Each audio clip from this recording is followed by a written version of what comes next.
So today we are going to start a very important chapter, that is heredity. Heredity में हम कुछ बातें वहाँ से शुरू करेंगे जो हमने रिप्रोडक्शन में करी थी। रिप्रोडक्शन में हम देख रहे थे कि एक जनरेशन से जब दूसरी जनरेशन बनती है, चाहे वो एसेक्सुअल रिप्रोडक्शन हो चाहे सेक्सुअल रिप्रोडक्शन हो, नई जनरेशन के इंडिविजुअल्स में थोड़ा सा वेरिएशन आ जाता है, कैरेक्टरिस्टिक्स में थोड़ा सा डिफरेंस आ जाता है। और हमने कहा था कि वो डिफरेंस क्यों आ जाता है, वो डिफरेंस आता है because of some inaccuracies in DNA copying. DNA replication में जब कुछ इनएक्यूरेसी हो जाती है तो वो वेरिएशन आ जाता है। एसेक्सुअल रिप्रोडक्शन में इनएक्यूरेसीज की वजह से थोड़ा सा डिफरेंस आता है, सटल डिफरेंस हम बोलते हैं। जबकि सेक्सुअल रिप्रोडक्शन में क्योंकि genetic material is contributed by two different individuals, तो उनके आपस में कंबाइन होने से जो वेरिएशन होता है वो बहुत ज़्यादा वेरिएशन होता है। जब हम इंडिविजुअल्स को देखें, जैसे कि हम बैक्टीरिया का कंपैरिजन करें ह्यूमन बीइंग से, तो बैक्टीरिया की एक जनरेशन से यानी पेरेंट जनरेशन से जो नेक्स्ट जनरेशन है उस जनरेशन तक जाने में वेरिएशन बहुत ज़्यादा पता नहीं चलते। हम कहते हैं कि थोड़ा वेरिएशन हो सकता है, सटल डिफरेंस हो सकता है कैरेक्टरिस्टिक्स में, लेकिन बहुत ज़्यादा आइडेंटिफाइबल डिफरेंस नहीं होता। जबकि आप ह्यूमंस में देखें तो कोई भी जनरेशन के इंडिविजुअल्स अपनी पहले वाली जनरेशन यानी अपने पेरेंट्स के कंपैरिजन में वो सिमिलर है लेकिन आइडेंटिकल नहीं है। मतलब उनमें काफ़ी डिफरेंसेस होंगे फीचर्स में। हम कई बार देख करके कह तो सकते हैं कि भाई ये एक इंडिविजुअल उसके पेरेंट्स को रिजेंबल करता है, लेकिन वो एग्जैक्टली वैसा नहीं है। वो काफ़ी सारे डिफरेंस हैं। अगर बारीकी से देखें तो हमें कई सारे वेरिएशंस दिखाई देते हैं। जैसे कि आपकी बुक में एक वेरिएशन दिया हुआ है जिसमें दिखाया हुआ है कि एक ईयर लोब जो होता है हमारा, this is the ear lobe. Ear lobe हम जो हमारे ईयर का लोअर पार्ट होता है, ये इसको ईयर लोब बोलते हैं। ये दो तरह से मिलता है। हाँ, ये वाला स्ट्रक्चर अटैच्ड कहलाता है। ये ईयर लोब अटैच्ड है और ये ईयर लोब फ्री है। हाँ, सेम ऑर्गन है, same part of the body can be shown in two different ways. This is the variation seen in humans, जो कि बहुत सारे इंडिविजुअल्स में इस तरह के बहुत सारे कैरेक्टरिस्टिक्स के वेरिएशंस देखे जा सकते हैं। तो जब हम बात करते हैं कि जो वेरिएशंस हैं, वो वेरिएशंस क्यों आए? हमने कहा कि दो डिफरेंट इंडिविजुअल सेक्सुअल रिप्रोडक्शन में कंट्रीब्यूट कर रहे हैं अपना अपना जेनेटिक मटेरियल और उस वजह से वेरिएशन आते हैं। तो ये वेरिएशन किस तरह से एक जनरेशन से दूसरे जनरेशन में जाते हैं, ये हम हेरिडिटी चैप्टर में समझने की कोशिश करेंगे। तो हम इस चैप्टर में क्या पढ़ेंगे वो तो एक अलग बात है। सबसे इम्पॉर्टेंट ये है कि हम कुछ टेक्निकल टर्म्स से अपने आप को एक्वेंटेड कर लें, हम समझ जाएं कि कुछ टेक्निकल टर्म्स यहाँ पे जो आएंगे उनके क्या मतलब हैं। हमने रिप्रोडक्शन में भी कुछ टेक्निकल टर्म्स के बारे में बात की थी, तो वो टेक्निकल टर्म्स भी यहाँ पे याद करेंगे और हेरिडिटी के लिए स्पेसिफिक टेक्निकल टर्म्स कौन से हैं उनके बारे में भी बात करेंगे। जैसे कि वेरिएशन का मतलब हम समझ गए कि वेरिएशन मतलब the differences in the characteristics of individuals of same species. Species क्या है? Species is a group of individuals which can reproduce among themselves. ये बात हमने रिप्रोडक्शन में की थी। फिर हमने बात की थी गैमेट्स की। गैमेट्स जो थे वो सेक्स सेल्स थी, रिप्रोडक्टिव सेल्स थी, जो कि हैप्लॉइड थी। हैप्लॉइड एंड डिप्लॉइड, ये दो वर्ड्स हमने यूज किए थे। हैप्लॉइड जिसमें केवल सिंगल क्रोमोसोम होता है एक पर्टिकुलर सेट का, और इसमें पूरा डिप्लॉयड सेल में पूरा सेट ऑफ क्रोमोसोम्स होते हैं जो कि किसी स्पीशीज को नेचर ने असाइन किए हैं। तो जो गैमेट्स हैं दे आर हैप्लॉइड, और zygote, which is the first cell of the new individual, is a diploid cell. Zygote is formed due to the fusion of gametes during the process of fertilization. zygote formation के बाद ही embryogenesis होता है। फिर हमें ये बात भी याद रहना चाहिए कि what is the relationship between DNA, chromosome and genes. DNA is the genetic material which get condensed in the form of chromosomes at the time of cell division, and जो DNA के fragments होते हैं उनको हम genes बोलते हैं। Genes are the DNA fragments which are responsible for synthesis of a specific protein. हम ये कह सकते हैं कि किसी क्रोमोसोम के ऊपर एक छोटा सा सेक्शन है जिसको हम जीन बोलते हैं, जो कि एक डीएनए फ्रैगमेंट है, और उस जीन में किसी पर्टिकुलर प्रोटीन के सिंथेसिस से रिलेटेड इंफॉर्मेशन इनकोडेड है, छुपी हुई है। तो genes are known as units of heredity. Gene is a unit of heredity. तो सवाल है कि हेरिडिटी मतलब है क्या? हम जो बार बार हेरिडिटी बोले जा रहे हैं, what is heredity? Heredity is the transfer of characteristics from one generation to the next generation.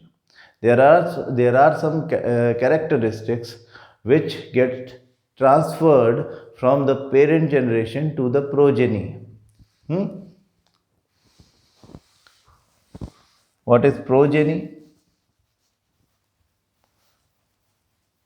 Progeny are the generations which gets produced after the reproduction.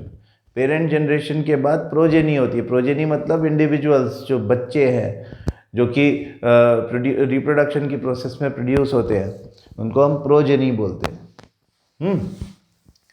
तो ये सब बातें हमने रिप्रोडक्शन में सीख ली थी। अब यहाँ हेरिडिटी में हम कुछ और टर्म्स यूज करेंगे। Characteristic,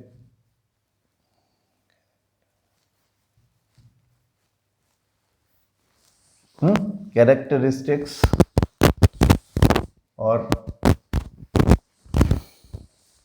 traits. क्या होता है कैरेक्टरिस्टिक्स? द फॉर्म और function of an individual living organism. Form मतलब वो कैसा दिखता है, फंक्शन वो क्या करता है अपने सर्वाइवल के लिए, या उसकी क्या ऐसी ट्रेट्स है, ऐसे कैरेक्टरिस्टिक्स है जिसकी वजह से हम उसको आइडेंटिफाई कर पाते हैं। जैसे कि हम कहते हैं कि देयर इज़ अ डॉग, तो डॉग का फॉर्म क्या है, मतलब वो कैसा दिखता है, तो हम उसका बॉडी स्ट्रक्चर देख सकते हैं, है ना। उसका एक स्पेसिफिक जॉ का शेप होता है, उसके ईयर्स होते हैं स्पेसिफिक टाइप के, वो 4 पैरों पे चलता है, उसकी एक टेल होती है। तो हम कहते हैं कि जब आपको डॉग वर्ड कोई बोलता है तो आपको एक स्पेसिफिक डिज़ाइन आपके दिमाग में आता है, वो उसका फॉर्म है। अब वो भौंकता है, वो आपके साथ किस तरह का बिहेवियर करता है, वो शिकार करके अपना खाना खाता है, या वो कभी किसी के ऊपर अटैक भी कर देता है, ये सब उसके फंक्शंस हैं। तो फॉर्म और functions of a living organism, उसको हम उसका कैरेक्टरिस्टिक्स बोलते हैं। यहाँ पर कैरेक्टरिस्टिक्स जो होते हैं, they are expressed by factors. The scientist जिन्होंने हमको हेरिडिटी के बारे में बताया, जिनको हम फादर ऑफ जेनेटिक्स बोलते हैं। जेनेटिक्स मतलब द साइंस जिसमें हेरिडिटी को स्टडी किया जाता है, जीन्स के बारे में स्टडी किया जाता है। तो वो जीन्स को फैक्टर कहते थे, यानी फैक्टर और जीन एक ही बात है। Mendel, Gregor Johan Mendel use the word factor. तो फैक्टर्स बेसिकली कैरेक्टरिस्टिक्स को रिप्रेजेंट करते हैं। हाँ, कोई स्पेसिफिक कैरेक्टर के लिए हम कैरेक्टरिस्टिक के लिए कोई एक फैक्टर को हम आइडेंटिफाई कर लेते हैं। What else? जो ये फैक्टर्स होते हैं जो किसी कैरेक्टरिस्टिक को रिप्रेजेंट कर सकते हैं, वो पेयर्स में आते हैं और दे कैन बी डोमिनेंट और रिसेसिव।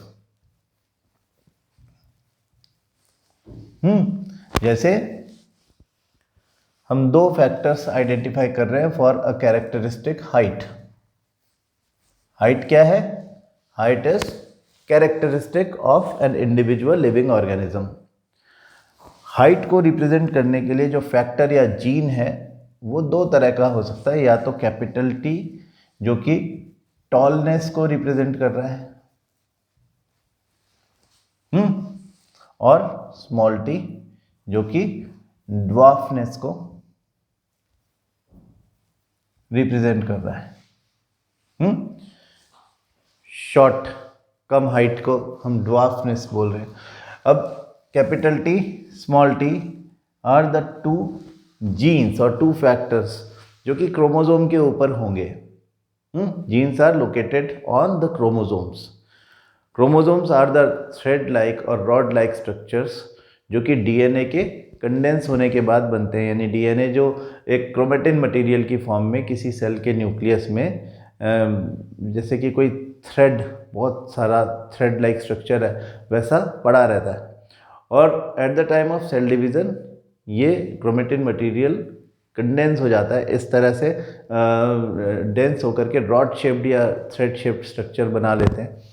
उनको हम क्रोमोसोम्स बोलते हैं। क्रोमोसोम्स के ऊपर जीन्स लोकेटेड है।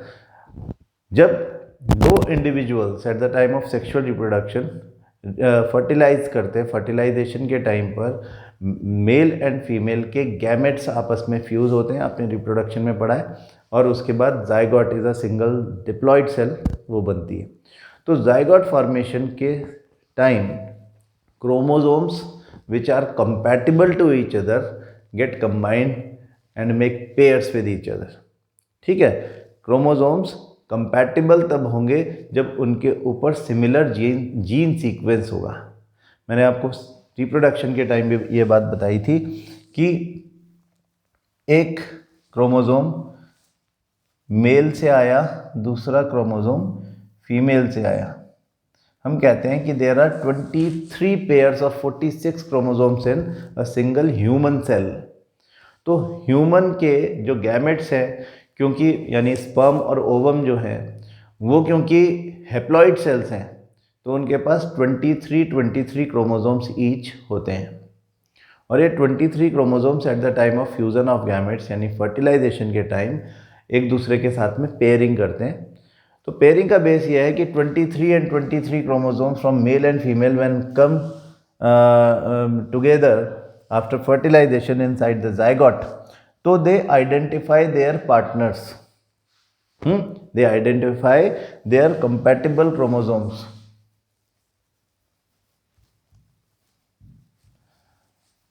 कंपैटिबल क्रोमोसोम आइडेंटिफाई करते हैं। और ये कंपैटिबल क्रोमोसोम आइडेंटिफाई करने का तरीका क्या है? उनका gene sequence. As we are saying that genes are located on the chromosomes, so male और फीमेल से आने वाले सेम स्पीशीज के जो क्रोमोसोम्स हैं they can be compatible on the basis of gene sequence. हाँ, जीन्स जिस सीक्वेंस में लगे हुए हैं सिमिलर कैरेक्टरिस्टिक को रिप्रेजेंट करने वाले कि ये दो क्रोमोसोम आए और इनमें एक जैसे कैरेक्टरिस्टिक को रिप्रेजेंट करने वाले एक दूसरे के जैसे ही जीन्स हैं। तो ये जीन्स का आपस में पेयरिंग होना है, क्योंकि इसलिए ये पेयरिंग हो रही है क्रोमोसोम्स की। Compatible chromosomes are having similar gene sequence, when they combine with each other, तो वो एक पेयर ऑफ क्रोमोसोम बना देते हैं, पास पास आ जाएंगे ये दोनों, और इस तरह से इनकी पेयरिंग हो जाएगी। ठीक है ना। तो पेयरिंग जीन्स की सीक्वेंस की बेसिस पर हो रही है, मतलब एक्चुअली पेयरिंग जीन्स की हो रही है। अब आप समझो टॉलनेस का एक जीन यहाँ पर है और ड्वार्फनेस का एक जीन यहाँ पे है, तो जब ये कंबाइन हो जाएंगे तो ये combination capital T small T ऐसा कॉम्बिनेशन होगा जिसमें दो फैक्टर्स या दो जीन्स अलग अलग कैरेक्टरिस्टिक्स को रिप्रेजेंट कर रहे हैं। इन दोनों में से एक ही अपने आप को एक्सप्रेस कर पाएगा और उसको हम डोमिनेंट बोलते हैं। हाँ, डोमिनेंट कैरेक्टरिस्टिक या डोमिनेंट फैक्टर या dominant trait is the one which expresses itself when two different individuals make pair with each other। इस तरह का जीन्स का कॉम्बिनेशन या फैक्टर्स का कॉम्बिनेशन जिसमें दो अलग अलग कैरेक्टरिस्टिक्स को रिप्रेजेंट करने वाले फैक्टर्स या जीन्स आपस में कंबाइन होते हैं, इस तरह के कॉम्बिनेशन को हम बोलते हैं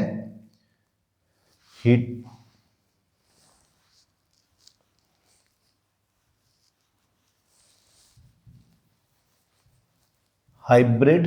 आपने वर्ड सुना होगा, हाँ, हाइब्रिड। इसको हम हीट्रोजाइगस भी बोलते हैं, हीट्रोजाइगस।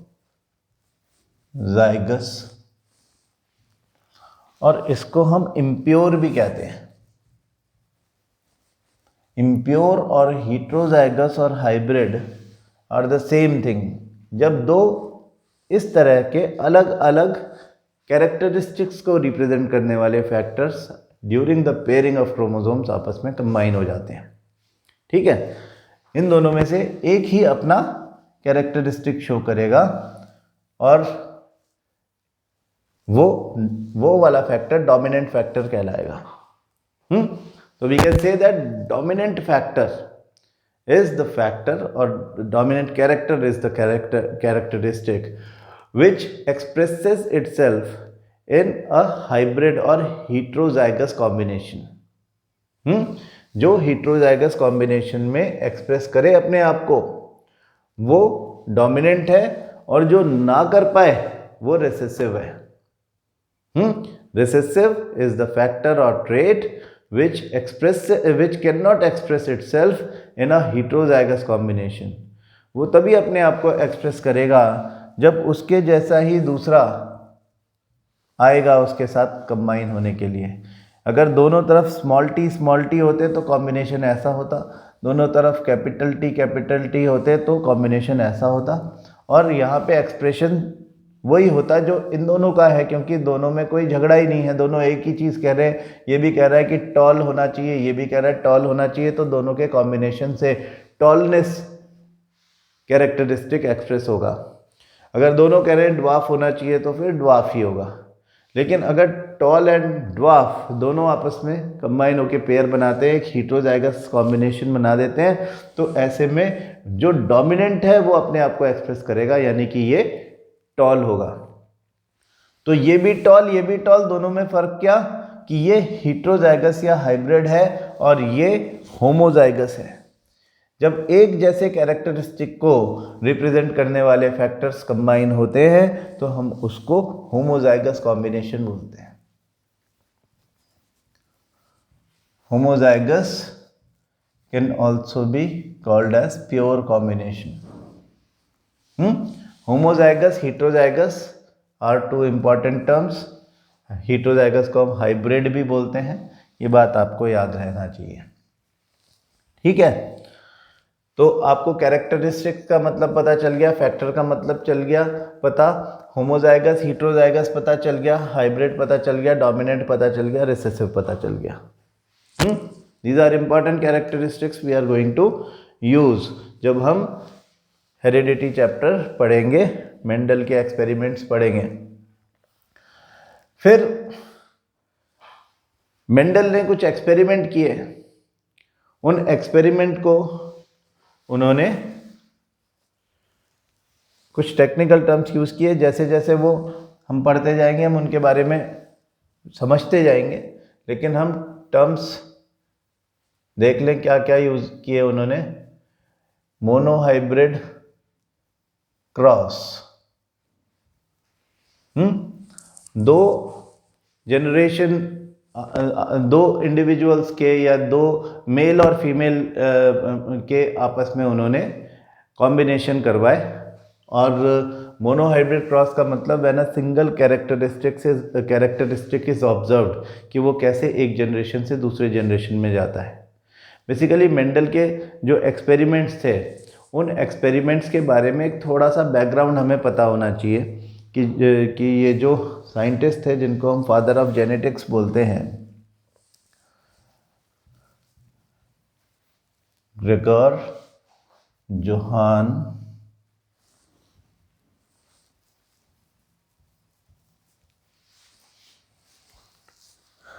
मेंडल,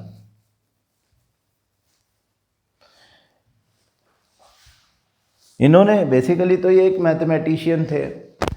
ये एक मोनास्ट्री में रहते थे, लेकिन इनका बॉटनी की तरफ, यानी कि वो साइंस जिसमें हम प्लांट्स के बारे में पढ़ते हैं उनके बारे में थोड़ा सा इंटरेस्ट था। और इन्होंने he was not a certified scientist, इन्होंने लेकिन अपने जो एक्सपेरिमेंट किए वो अपने आप ही अपनी मोनास्ट्री में कुछ प्लांट्स उगा करके किए। हेरिडिटी में इनका नेचुरल एक इंक्लिनेशन था, ये इंटरेस्ट था इनका। ये देखते थे कि किस तरह से एक इंडिविजुअल पेरेंट जो है उसके बहुत सारे जो बच्चे हैं वो अलग अलग तरह के दिखाई देते हैं, है ना। वो डॉग्स के पप्स को देखते थे और देखते थे कि ये तो अलग अलग तरह के हैं, मतलब कि पेरेंट्स तो जिस तरह के दिख रहे हैं एग्जैक्टली उनके जैसे दिखने वाले रेयरली होते हैं। पप्स के जो कोट ही बदल जाती है बिल्कुल, और बहुत ही सारे वेरिएशंस देखने को मिलते हैं। तो ही यूज़ टू वंडर कि ये किस तरह से एक जनरेशन से दूसरी जनरेशन में कैरेक्टरिस्टिक्स जाते हैं और उसके आगे भी कैरेक्टरिस्टिक्स किस तरह के जाते हैं। तो मेंडल ने कुछ हाइपोथेसिस लिखे। उन्होंने लिखा कि जिसमें वो बिलीव करते थे, जो सोचते थे कि ऐसा होता होगा। पहले हाइपोथेसिस लिखा उन्होंने और उसके बाद उन्होंने अपने एक्सपेरिमेंट करे टू जस्टिफाई दोज हाइपोथेसिस। तो अपने एक्सपेरिमेंट करने के लिए उन्होंने प्लांट्स पर ऑब्वियसली एक्सपेरिमेंट किए। जो प्लांट उन्होंने सिलेक्ट किया that was the P plant. P plant का बोटानिकल नेम है पाइसम सेटाइवम। इन्होंने पाइसम सेटाइवम यूज किया, यानी पी प्लांट यूज किया। और एक क्वेश्चन यहाँ पे बनता है कि इन्होंने पी प्लांट क्यों यूज किया। द रीजन और reasons behind selecting P plant for his experiment. ठीक है, तो इसलिए उन्होंने पी प्लांट यूज किया। नंबर 1, क्योंकि it had a lot of contrasting characteristics. Contrasting characteristics, इसका भी मतलब समझो। कॉन्ट्रास्टिंग कैरेक्टरिस्टिक का मतलब, जैसे कि अभी हम बात कर रहे थे कि height of the plant, tall भी होते हैं और ड्वार्फ भी होते हैं, बीच की कोई चीज़ नहीं होती। एब्सोल्युटली कॉन्ट्रास्टिंग, सेम कैरेक्टरिस्टिक्स के दो अलग अलग वेरिएंट्स हैं। यानी हाइट अगर हम देखें तो दो तरह के पी प्लांट्स मिलते हैं, एक तो वो जो बहुत टॉल है और दूसरे वो जो बहुत शॉर्ट है, ड्वार्फ है। एक बात। दूसरी बात ये कि जो ऐसे भी हम एग्जाम्पल्स भी ले लेते हैं, जैसे कि हम कहते हैं पी का जो सीड है वो सीड राउंड भी हो सकता है और रिंकल्ड भी हो सकता है ना। ये कॉन्ट्रास्टिंग ट्रेट है। उसके फ्लावर का कलर पर्पल भी हो सकता है और वाइट भी हो सकता है। उसके फ्लावर की पोजीशन एक्सिलरी भी हो सकती है और टर्मिनल भी हो सकती है। उसका पॉड का शेप इन्फ्लेटेड भी हो सकता है और कंस्ट्रिक्टेड भी हो सकता है। उसके सीड का कलर येलो भी हो सकता है, ग्रीन भी हो सकता है, या पॉड का कलर भी ग्रीन भी हो सकता है, येलो भी हो सकता है। These are contrasting traits. तो मेंडल ने इस तरह के 7 कॉन्ट्रास्टिंग ट्रेड्स आइडेंटिफाई किए और उनके ऊपर बारी बारी से अपने एक्सपेरिमेंट्स किए। तो इससे पहले कि हम मेंडल के एक्सपेरिमेंट्स और उनसे जुड़े हुए टेक्निकल टर्म्स के बारे में बात करें, हम यहाँ पे कुछ कॉन्ट्रास्टिंग ट्रेड्स जो मेंडल ने यूज़ किए उनकी एक टेबल बना लेते हैं, है ना। तो हमको उस टेबल में बेसिकली हम ये भी देख लेंगे कि किस तरह से dominant and recessive characteristic associated with a particular set of characteristic देखने को मिलता है।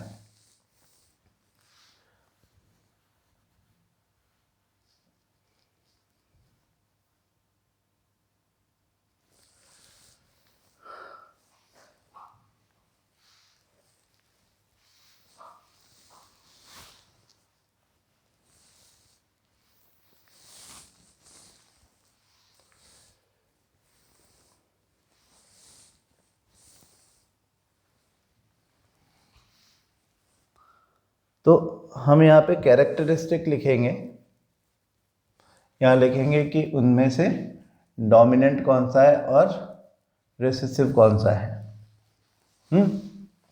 जैसे कि कैरेक्टरिस्टिक हो गया हाइट। तो हाइट में डोमिनेंट है टॉलनेस, जिसको हम कैपिटल टी से रिप्रेजेंट करेंगे, और ड्वार्फ या शॉर्ट, जिसको हम स्मॉल टी से रिप्रेजेंट करेंगे।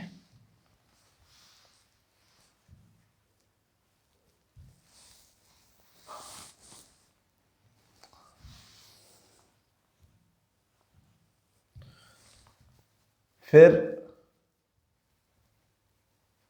Flower colour. फ्लावर का कलर या तो पर्पल होता है, पर्पल को मेंडल कहता था कलर्ड, और कैपिटल सी यूज करते हैं उसके लिए। वाइट इज कलरलेस, जो कलरलेस है उसके लिए स्मॉल सी यूज करेंगे।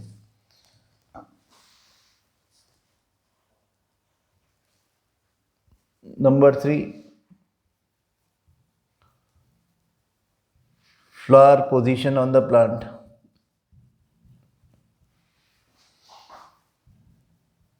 एक्सिलरी, और एक्सिलरी के लिए कैपिटल ए, और टर्मिनल, टर्मिनल के लिए स्मॉल ए। मतलब क्या हुआ एक्सिलरी और टर्मिनल का, कि जैसे ये कोई प्लांट है, ये उसकी ब्रांच है, उस पर फ्लावर लगे हुए हैं, तो फ्लावर यहाँ लगे हैं, यहाँ लगे हैं, यहाँ लगे हैं, यहाँ लगे, ये एक्सिलरी पोजीशन है। अगर वो यहाँ लगे फ्लावर तो हम कहते हैं ये टर्मिनल है, यानी जहाँ पे ब्रांच खत्म होती है वहाँ पे एक फ्लावर लगा हुआ है, जबकि यहाँ पे फ्लावर इधर इधर लगे हुए हैं, है ना। तो ये फिर ऐसे फ्लावर जो है वो एक्सिलरी कहलाते हैं। तो डोमिनेंट कैरेक्टरिस्टिक इज एक्सिलरी और recessive is terminal in this case.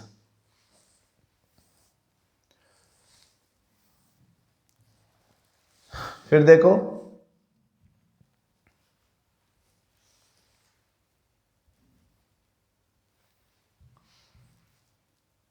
Seed texture.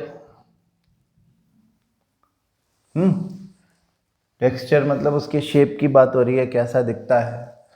तो जो डोमिनेंट ट्रेट है that is round, capital R, and wrinkled, that is smaller.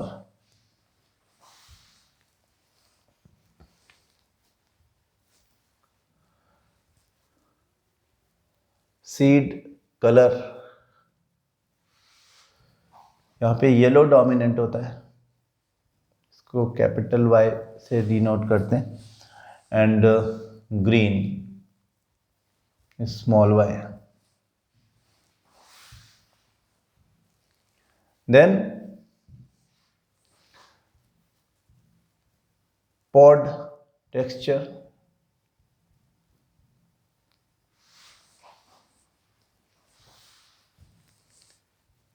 inflated, capital I, and constricted,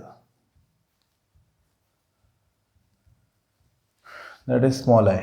इसका मतलब भी समझ लें कि जो पॉड मतलब कि जो मटर की फली होती है, जो उसका फ्रूट है बेसिकली, उसके अंदर दाने होते हैं, है ना। आपने सबने पी देखा हुआ है, मटर सबने खाई होगी। तो हम मटर को इस तरह से ओपन करते हैं। तो ये जो इसका पॉड है, ये या तो एकदम इन्फ्लेटेड, एकदम फ्लैट होता है, और या फिर इसमें थोड़े थोड़े ऐसे कंस्ट्रिक्शंस होते हैं, कंस्ट्रिक्टेड होता है। ये थोड़ा हार्ड भी लगता है आपको, थोड़ा ऐसा लगता है कि जैसे इसमें थोड़ी नोड्स बनी हुई हैं। तो उसको हम कंस्ट्रिक्टेड बोलते हैं। Number 7, pod colour. यहाँ पर डोमिनेंट कलर ग्रीन होता है, unlike seeds it is green, capital G, and yellow, that is small g। तो इस तरह से ये एक लिस्ट ऑफ कैरेक्टरिस्टिक्स है जो मेंडल ने यूज की थी अपने एक्सपेरिमेंट्स के लिए।